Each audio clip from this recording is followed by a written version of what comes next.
Radio. I'm going to do live in just a moment here.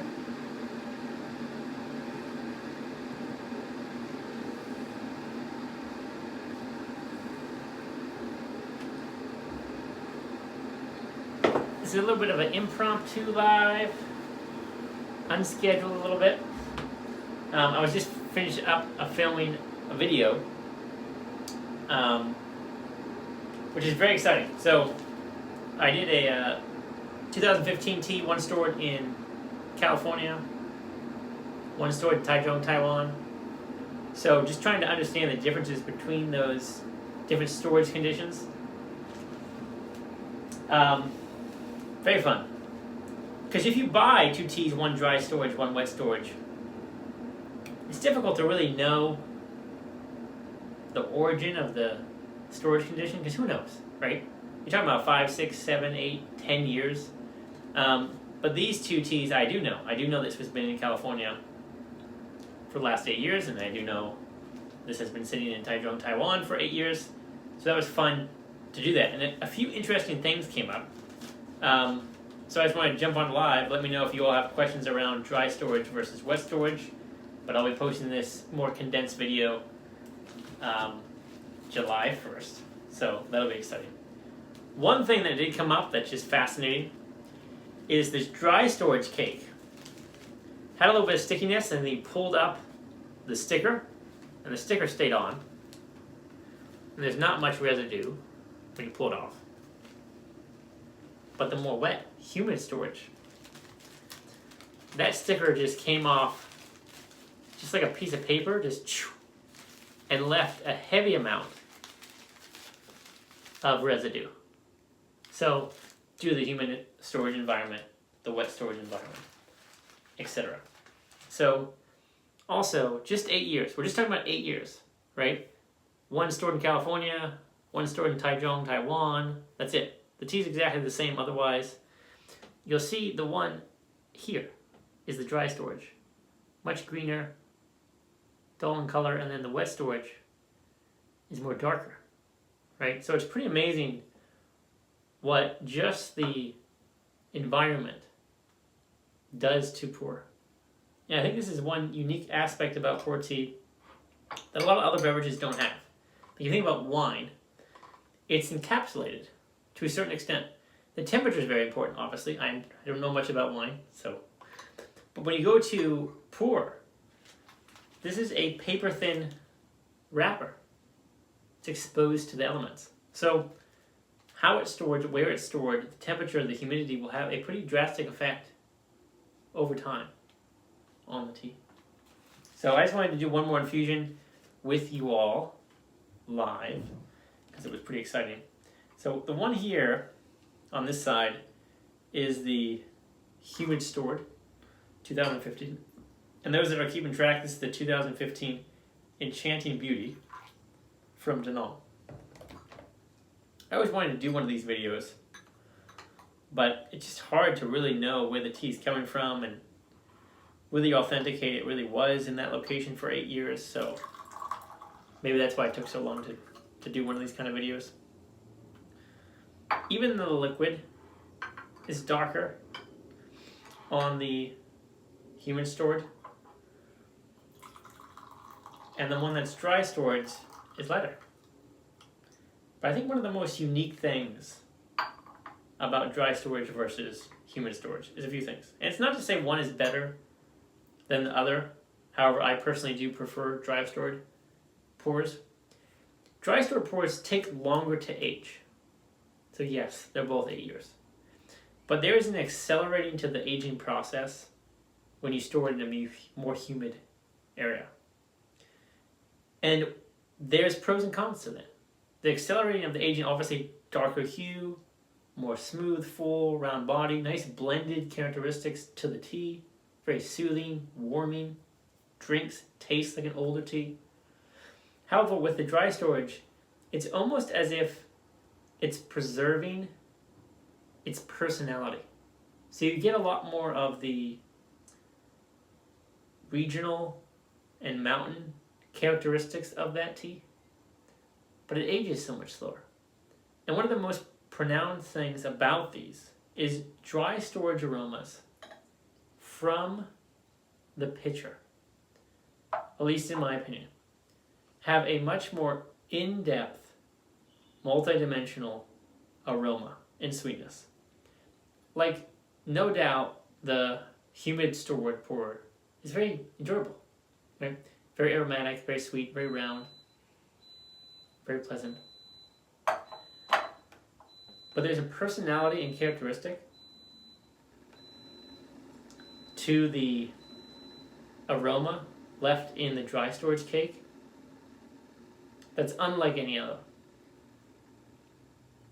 And I think these small details, to folks that really pay attention to what you're drinking, what you're feeling, what you're smelling in pour, those small details might also explain why dry storage, if you can even find it, authentically aged dry storage pour teas demand such a higher price than humid wet storage teas. Because if you were to store both of these teas for, let's say, 20, 30 years, and already just in 8 years, you're seeing color differences, you're seeing a blended amount of flavor profiles and aromas, it starts to lose that personality real fast. And it may get to the point where it's very difficult to even tell the original region or mountain this tea was from. Because that accelerated aging process is kind of masking the subtleties and personality of the tea. When you go over to a dry storage tea, it's going to age slower. So if you can get it to 20 years without selling it or drinking it, it's going to preserve some of that natural personality and create such unbelievable aromas. And you can also compare this to a lot of things, right? Things that grow, or trees that grow in colder environments or high elevation, they tend to live a very long time, but they grow very slowly. Versus ones that are maybe lower on the mountain, very thus, lots of water, there isn't a lot of constraints in its growing process. Maybe they grow really fast, but they won't live as long. And I think pour, dry storage, and humid storage is very much like that. Humid storage is amazing because it accelerates the aging process. In just 8 years, wow, you can have such a darker hue. It's just a smooth mouthfeel. But what you might be giving up with that short-term reward is the more longer-term, incredible characteristics and aroma and taste profiles that maybe a dry storage pour would have to offer.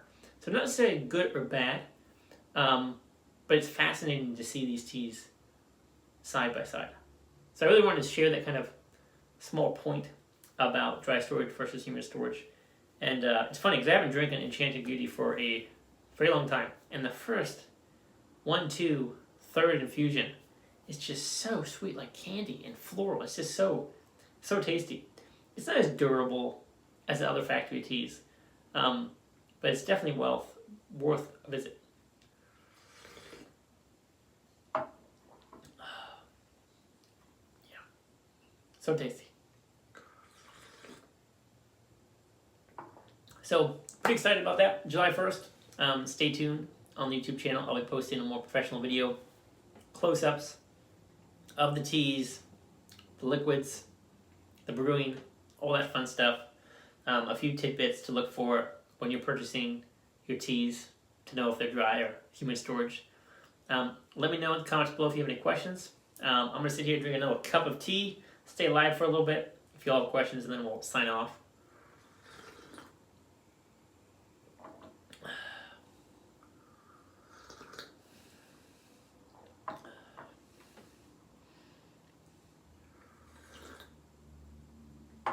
It was so funny when I first drank this tea, the first infusion. It really did take such a smooth, full-bodied richness. And this was very light, just like sugar water. And then the second aroma, the second infusion, that's when it really showed a clear difference on when these teas started to separate a lot. Originally, I thought this tea was going to taste more complex, at least on the first infusion, and that changed a little bit. And I think at 8 years, it's kind of the sweet spot because this tea is still, you can kind of tell it's still Enchanting Beauty, but if you let it sit in Taijiang or humid storage for another 5-10 years, I think these teas would be indistinguishable from each other. It would be very difficult to say that these teas were the same tea if you let it continue to age in humid versus dry storage. They're already starting to separate entirely, or they're almost like different teas. It's just like this tea you're drinking a little bit into the future of what this tea could be, with a little bit of minus personality, right? Some of the details are gone.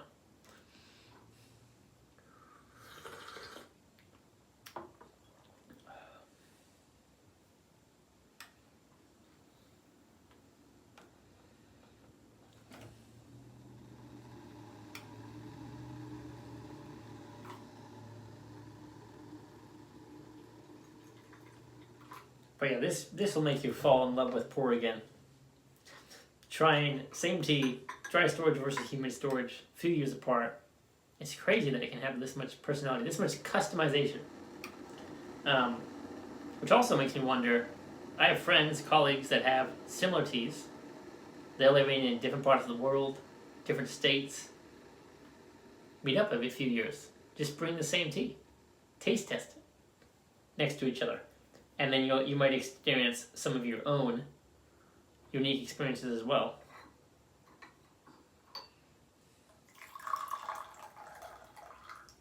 The problem with dry storage, even though I prefer it, it just takes so long, right? Like this tea has smoothed out so much, it probably has less energy. You probably drink it later in the evening. It's a lot more smoother and comfortable and well-rounded. Doesn't taste like a young raw, where some aspects of this still does. It just takes so long to age. So maybe that's why you should store some teas in a humid environment, some teas in a dry environment. Then when you can't wait, drink some of those.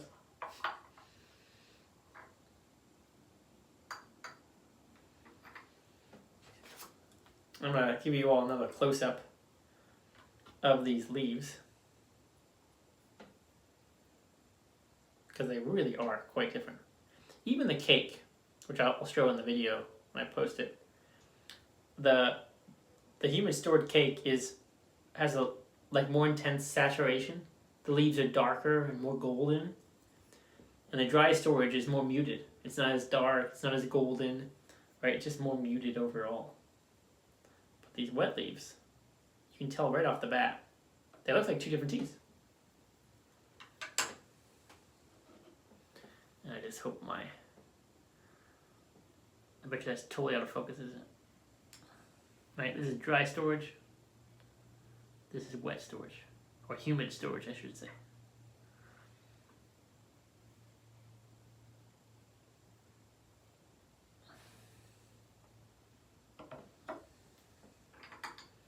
It's pretty fun. That's what I've been doing this weekend. And then I'm going to get ready for a Fung Fragrance video. And we'll be wrapping up here. I haven't tried the OU again yet, because it's just too young. It needs another month or so to really open up, so I'll revisit it again, probably in a month or so.